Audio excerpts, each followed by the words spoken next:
The amps really close, and yeah, I hope that those days come back without my dad having to pass away first. I'd rather him stick around and then just have half an ass setup, because I used to have a really nice setup. I had, 5 amps to choose from. I had my Marshalls, I had a Line 6, I had a PV6505, and then a custom-made 212 that looked like a Marshall, but it was custom for me, and it could sound like a friggin', just think of a really intense, compressed, like a Framus.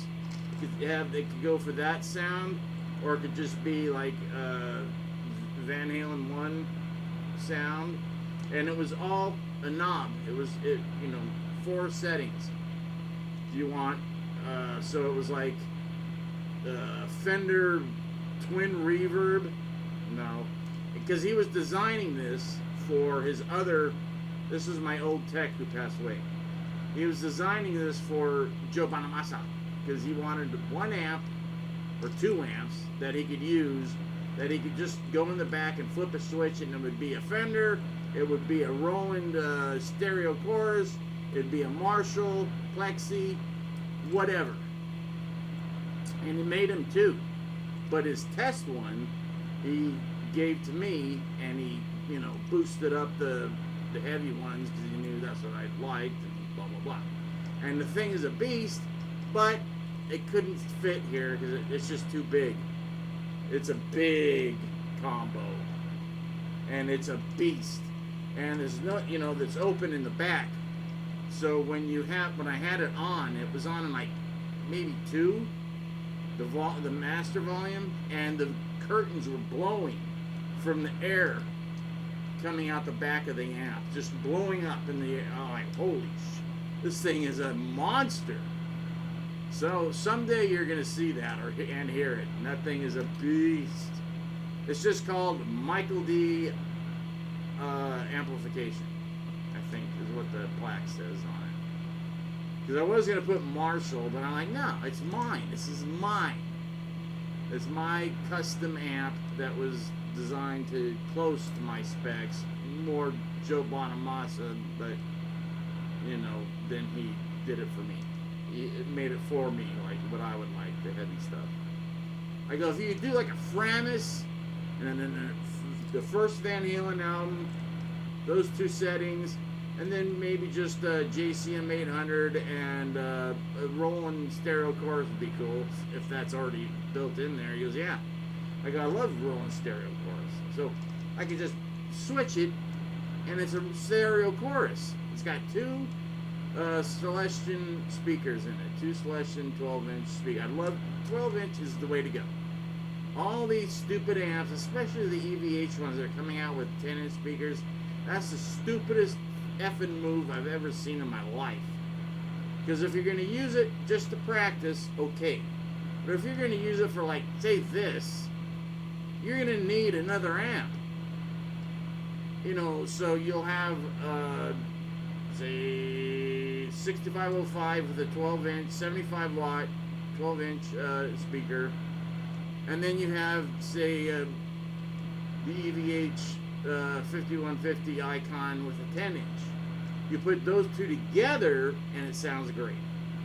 Because you're thinking the 10s have to be able to push some kind of air, because why would they make Ampeg 810s?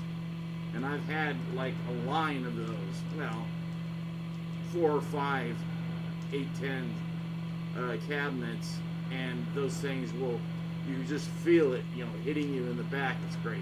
It's, oh, I miss those days. See, all you punks that just do this YouTube shit, you don't know what it's like to stand on stage with 2 or 3 Marshall stacks behind you, cranked, pushing air against your back as you hit chords.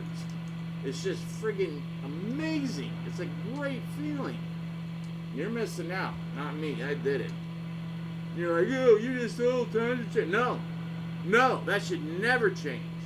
You should get your ass out there and play live shows. Otherwise, you have no reason to call yourself a musician. How's that? Words of wisdom coming from me. Oh, so I'm like, you know, this thing is so close to being perfect. So all I did was put, you know, I called the guy, you know, Chris. I said, could you send a set of these things over so I could hold, you know. He goes, do you want me to mount it? I go, I think I can do that myself. So I've got my Allen wrenches ready to go, right on the back. This thing is ready for action. Ready for action! What is that? Oh, that's SpongeBob when he does the drawing and it comes to life. What are they called? Something Bob. Whatever. He's mean. I like it because he's a mean SpongeBob. But he's mean because he's only one dimension. One-dimensional Bob. What do they call him? I know somebody out there watches SpongeBob besides me. Somebody else had to have gotten on medication and was sitting at home after being in the hospital and started watching SpongeBob and going, this is a pretty good show. It's great when you're on opiates.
that song.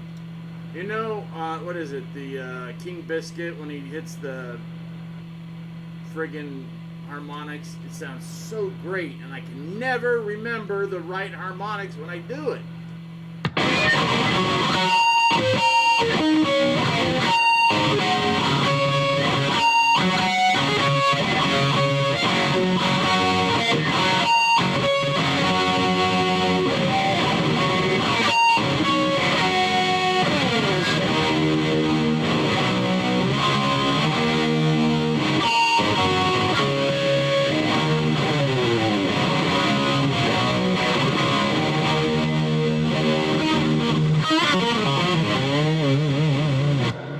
That's what it is, though. But he's got a delay, so it goes. Oh, friggin' Randy Rhoads. Dude, so someone, you know, gets on, or I put on a picture, bitchin' picture, Randy. He almost couldn't take a bad picture, especially on stage. I mean, he could be goofy off stage, but. So there's this picture he's playing the friggin' V, and some guy's like, Eddie Van Halen is better. And so is, it's the guy from Scorpions, Uli Roth. Look at Uli Roth. I went to see him about, let me see, when I was still working. No, it wasn't working at PhotoChem. So it was about less than 15 years ago.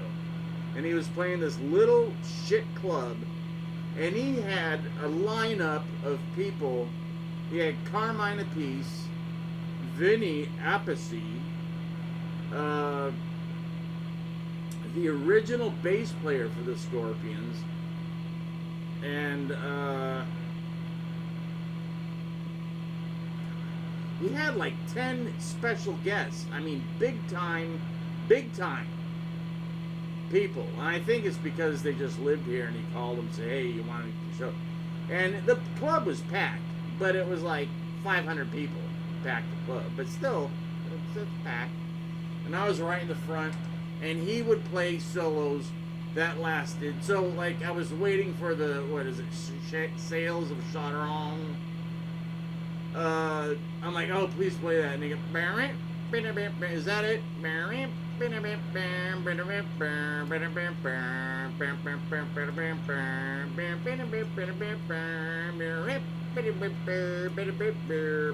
I'd play it up, but I don't know it. Plus, it doesn't sound right if friggin' the singer, the right singer's there. Because he's like, it's like they get some guy that's had a stroke